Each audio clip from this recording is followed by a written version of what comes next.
Dear students, हम लोग movement and locomotion topic पढ़ रहे हैं और इससे पहले हमने मूवमेंट के बारे में पढ़ा, टाइप्स ऑफ मूवमेंट के बारे में पढ़ा, लोकोमोशन को अंडरस्टैंड किया और ये पढ़ा कि मूवमेंट और लोकोमोशन में क्या बेसिक डिफरेंस है। आज हमारा नेक्स्ट टॉपिक है दैट इज मसल।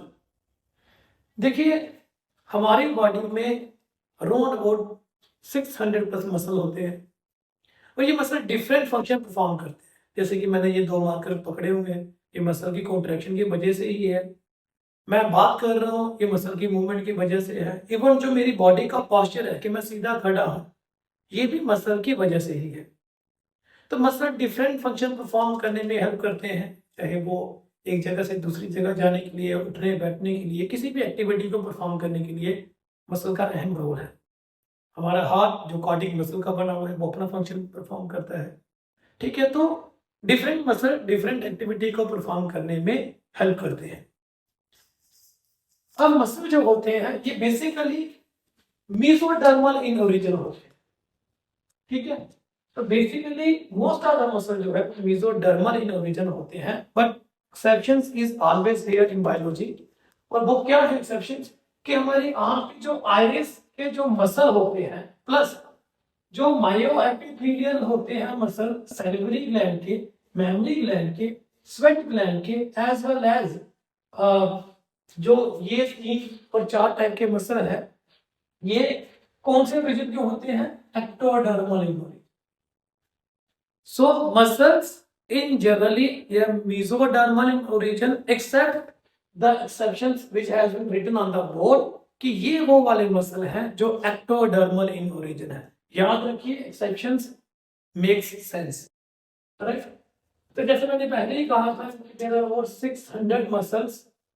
अब ये जो मसल्स होते हैं, तो मसल के जो सेल्स हैं इनको हम क्या कहते हैं? फाइबर।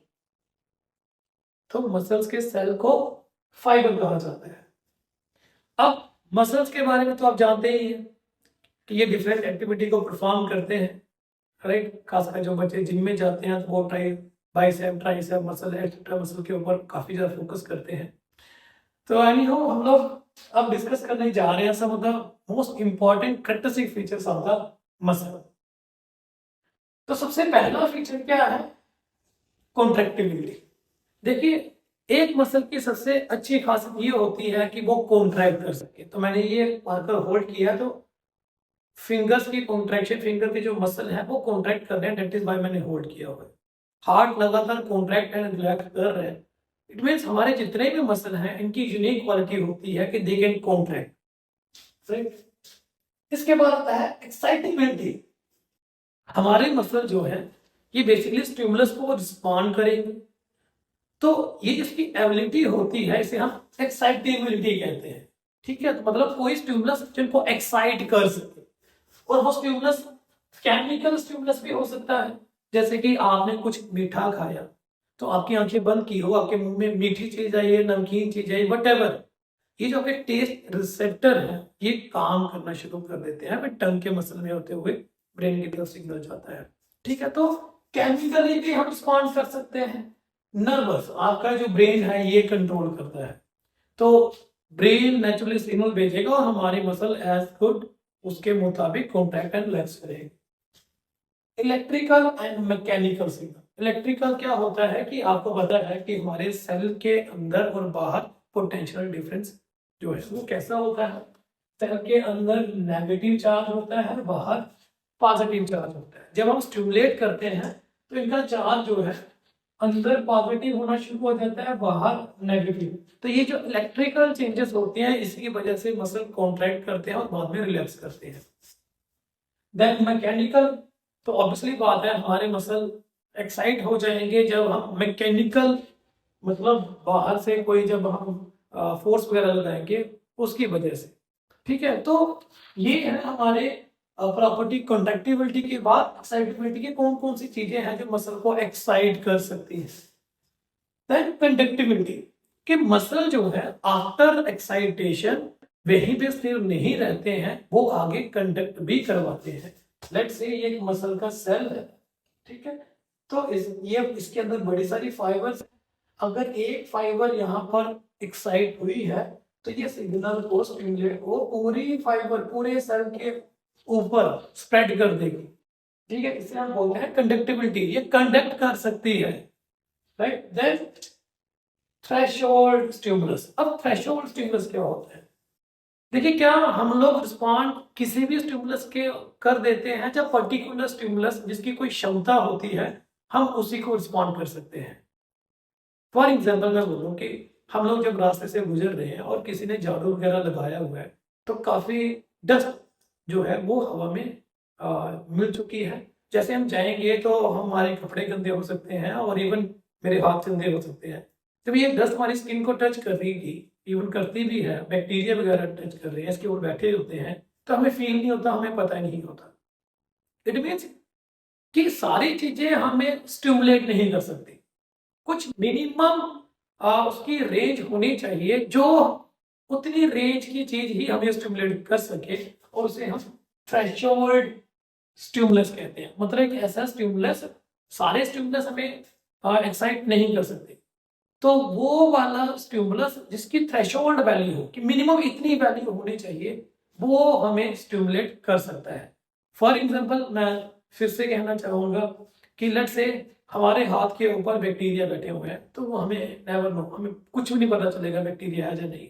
लेकिन इसी हाथ के ऊपर जब कोई मक्खी चल रही होगी, चाहे वास्प चल रही होगी, तो हम फील कर सकते हैं कि कुछ हमारे स्किन के ऊपर रेंग रहा है। तो वो क्यों? उनके चलने से एक सिग्नल जनरेट हुआ, वही बैक्टीरिया के बैठने से कोई सिग्नल जनरेट नहीं हुआ। तो इट मीन्स कि मिनिमम वैल्यू चाहिए होती है स्टिमुलस को ताकि एक पर्टिकुलर रिस्पॉन्स आ सके। वो जो मिनिमम वैल्यू है उसे हम थ्रेशोल्ड स्टिमुलस कहते हैं। फिर मसल का कैरेक्टरिस्टिक फीचर जो काफी इंपॉर्टेंट है वो है ऑल और नन। कि मसल जो है वो क्या रिस्पॉन्स शो करेंगे, जहां तो रिस्पॉन्स शो करेंगे जहां बिल्कुल भी रिस्पॉन्स नहीं शो करेंगे। और वो शो किसको करेंगे? जिसकी उस स्टिमुलस की वैल्यू थ्रेशोल्ड स्टिमुलस की जितनी हो। अगर उसकी वैल्यू थ्रेशोल्ड से कम होगी तो कोई मसल रिस्पॉन्ड नहीं करेगा, और अगर उसकी वैल्यू थ्रेशोल्ड स्टिमुलस के जितनी है या उससे ज्यादा है तो सारे ही मसल उसके मुताबिक अपने आप को रिस्पॉन्ड करवा देते हैं, जिसे हम ऑल और नन प्रिंसिपल से जानते हैं, जो कि इसका दूसरा नाम है बोडिश लॉ। तो बोडिश लॉ क्या कहता है? जहां तो हमारे मसल बिल्कुल भी रिस्पॉन्ड नहीं करेंगे अगर थ्रेशोल्ड लेवल से कम का स्टिमुलस है, जहां फिर हमारी बॉडी का प्रत्येक जो मसल है वो स्टिमुलेट हो जाएगा अगर स्टिमुलस की वैल्यू थ्रेशोल्ड लेवल से ज्यादा है या थ्रेशोल्ड लेवल के बराबर है। देन अगेन जैसे हम कैरेक्टरिस्टिक फीचर पढ़ते जा रहे हैं, मैं एक बार फिर से बोल देता हूँ। कॉन्ट्रैक्टिबिलिटी था कि कॉन्ट्रैक्ट कर सकता है, एक्साइटेबिलिटी था कि वो एक्साइट हो सकता है, कंडक्टिबिलिटी था कि भाई वो सिग्नल जो रिसीव कर रहा है उसे फर्दर स्प्रेड भी कर रहा है। थ्रेशोल्ड स्टिमुलस के बारे में हमने बता दिया, और बोडिश लॉ के बारे में हमने बता दिया, ऑल और नन जो बेसिस के ऊपर ये काम करता है। देन आता है muscle Twitch.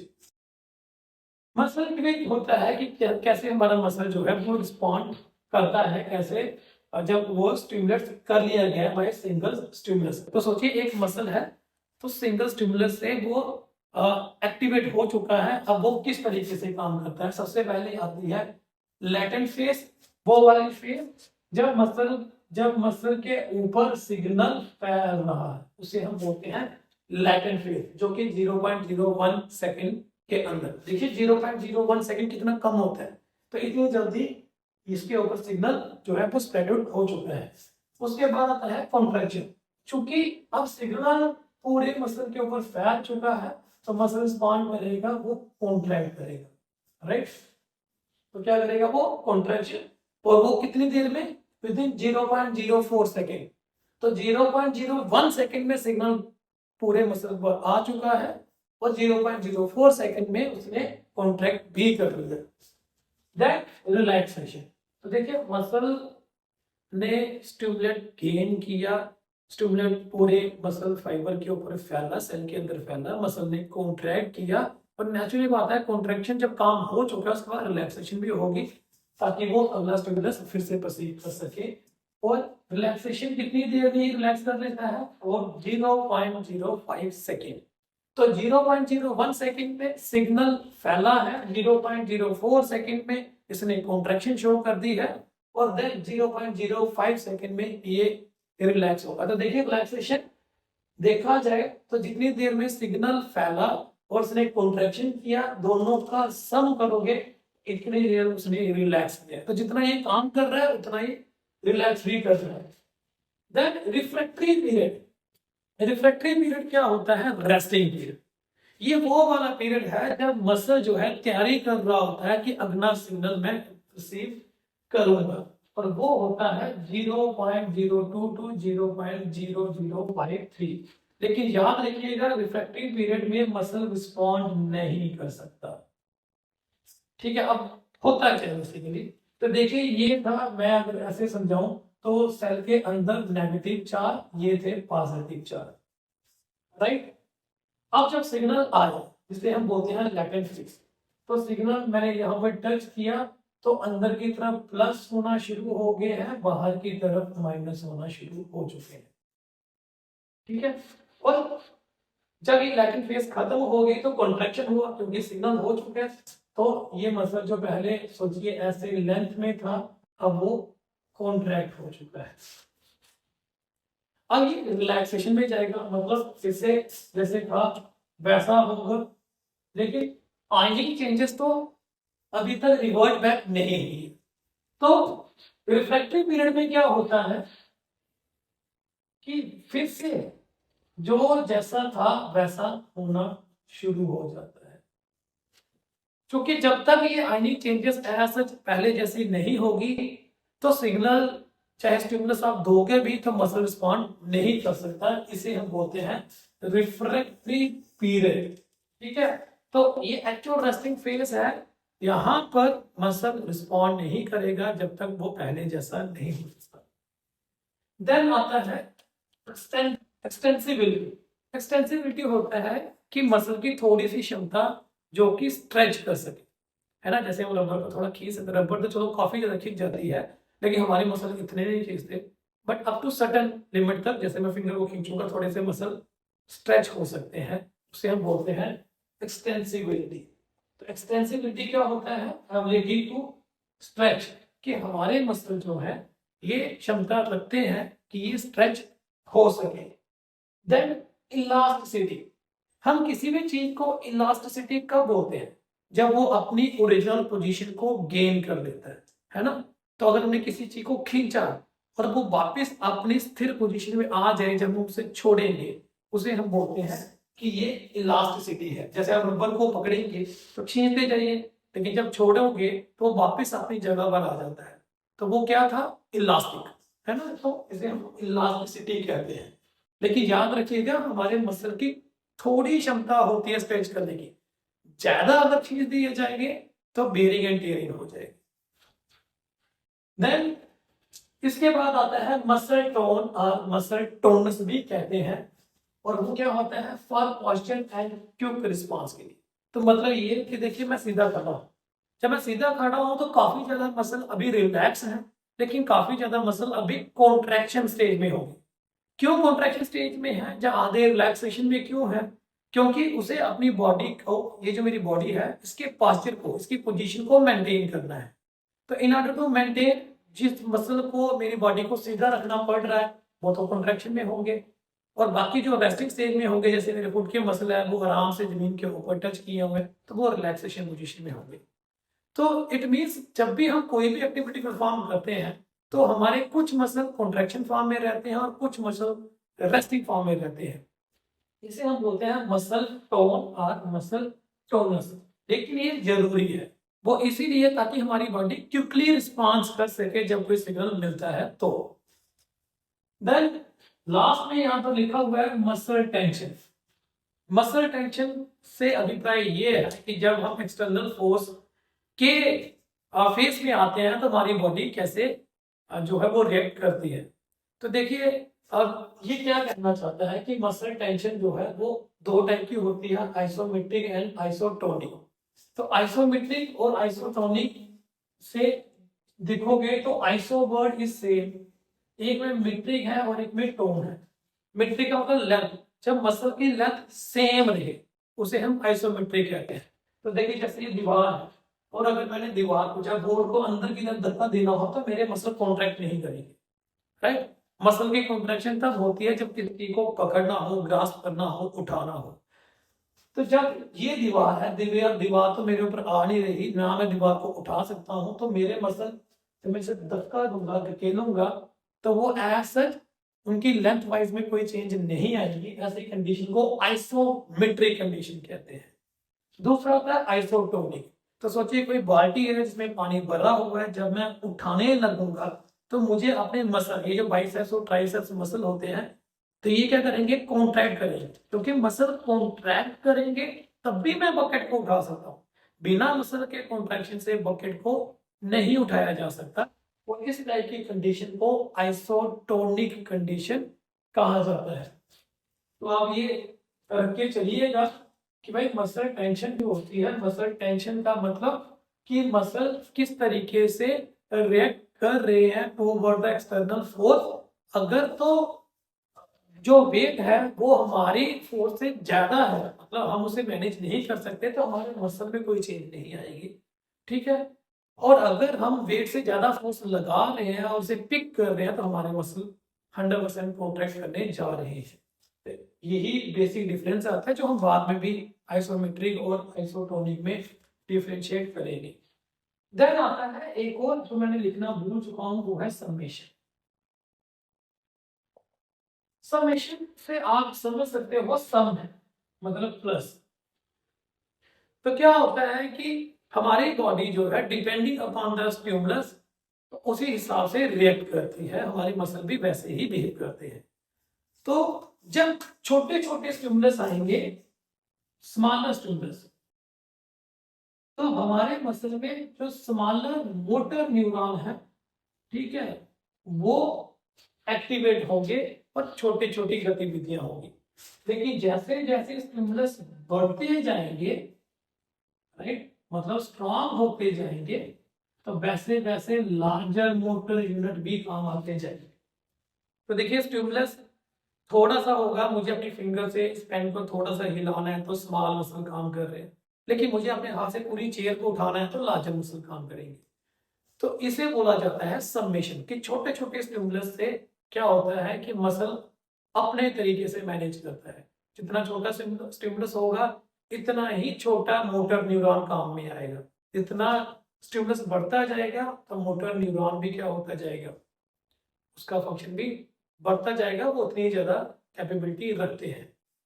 So these are certain most important aspect of muscle और मसल फाइबर। मैं फिर से एक बार रिवाइज करवा देता हूँ। There are 600 muscle in the body जो कि मेसोडर्मल ओरिजिन है, except the iris muscle, myoepithelial, salivary gland का, मेमोरी ग्लैंड, स्वेट ग्लैंड का, जो कि एक्टोडर्मल इन ओरिजिन है। फिर हमने बात की कि भाई मसल की कौन कौन सी प्रॉपर्टी होती है। ये कॉन्ट्रैक्टिबिलिटी जो है वो शो करते हैं, एक्साइटेबिलिटी शो करते हैं, कंडक्टिविटी शो करते हैं। फिर ऑल और नन का रिस्पॉन्स इसमें शो होता है। मसल ट्विच क्या होता है, ठीक है, जब मसल सिंगल स्टिमुलस से स्टिमुलेट किया जाता है तो ये 3 फेजेस में एंटर करता है, latent phase, then contraction phase, then relaxation phase. फिर रिफ्रैक्टरी पीरियड क्या होता है, जो रेस्टिंग पीरियड होता है, जिस टाइम पे अगर आप स्टिमुलेशन उसे दोगे तो वो रिस्पॉन्ड नहीं करेगा। देन एक्सटेंसिबिलिटी, वो स्ट्रेच हो सकता है। इलास्टिसिटी, वो रीगेन कर सकता है पोजीशन को। मसल टोन जो कि पास्चर को मेंटेन करने में प्लस क्विक रिस्पांस के लिए रिस्पॉन्सिबल होता है। मसल टेंशन आइसोमेट्रिक होती है, आइसोटोनिक होती है, और समेशन क्या होती है, राइट। एक बात जो सबसे अहम मैटर करती है, मुझे ये याद रखना, बिलो थ्रेशोल्ड लेवल से हमारे मसल रिस्पॉन्ड नहीं करते, लेकिन आप थ्रेशोल्ड लेवल, जब उससे ऊपर जितना मर्जी आप थ्रेशोल्ड लेवल को क्रॉस करके कोई स्टिमुलेट देखो, हमारा मसल वैसा ही रिस्पॉन्स करेगा जितना वो थ्रेशोल्ड लेवल पर रिस्पॉन्ड करता है। कहने का मतलब ये कि अगर आप पिन थोड़ी सी स्किन में चुभोइए या ज्यादा पिन को इधर से इधर क्रॉस कर लीजिए, ठीक है, हमारे मसल को जो पेन रिसेप्टर है, हमारे मसल जैसे रिस्पॉन्ड करेंगे वो थ्रेशोल्ड लेवल पे जो चाहिए उसी तरीके से ही रिस्पॉन्ड करेंगे। आप ये नहीं कह सकते कि आधी फिंगर में मैं पिन चुबो दूंगी या चुबो दूंगा तो हमारे मसल थोड़ा रिस्पॉन्ड करेंगे, और अगर पिन को मैं फिंगर के आर पार कर दूंगा तो ज्यादा रिस्पॉन्ड करेंगे। ऐसा बिल्कुल भी नहीं है। हमारे मसल जो है उनको थ्रेशोल्ड लेवल जितना स्टिमुलस चाहिए होता है रिस्पॉन्ड करने के लिए, उससे अबव जितनी मर्जी स्ट्रेंथनिंग आप स्टिमुलस दे देंगे, हमारे मसल वैसा ही रिस्पॉन्स करते हैं। सो इट मीन्स स्टिमुलस की जो स्ट्रेंथ है वो थ्रेशोल्ड लेवल तक मैटर करती है। थ्रेशोल्ड लेवल को क्रॉस करके आप जितना मर्जी पीक पे कोई स्टिमुलेट दे दे, हमारी बॉडी वैसा ही बिहेव करेगी जैसा थ्रेशोल्ड लेवल तक बिहेव कर सकती है, राइट। तो these are certain most important property of the muscle, मतलब उसके कैरेक्टरिस्टिक के बारे में डिस्कस किया गया। इन एडिशन टू दिस हमने थ्रेशोल्ड के ऊपर ज्यादा फोकस रखा हुआ और रिफ्लेक्टिव के बारे में डिस्कस किया। तो बच्चे एक बार इसे फिर से गो थ्रू में जाइएगा, क्योंकि ये बेहद इंपॉर्टेंट चीजें हैं जो कि मसल कंट्रैक्शन में काम आएंगी, जो इसके आगे वाला टॉपिक है। इस टॉपिक के बाद सबसे पहले हम डिस्कस करेंगे बेसिकली टाइप ऑफ मसल, कि मसल कौन कौन से टाइप्स के होते हैं और उनके बीच में क्या सिमिलैरिटी है और क्या डिसिमिलैरिटी है। तो होपफुली बच्चे आप इस टॉपिक को अच्छे तरीके से पढ़ेंगे, अंडरस्टैंड करने की कोशिश करेंगे, और कॉपी पर, चूंकि मैंने राइट डाउन इतना ज़्यादा नहीं किया, उनके टर्म्स के नाम लिखे हुए हैं, वो टर्म्स के नाम आप पक्का लिख के रखिए। थैंक यू बच्चे।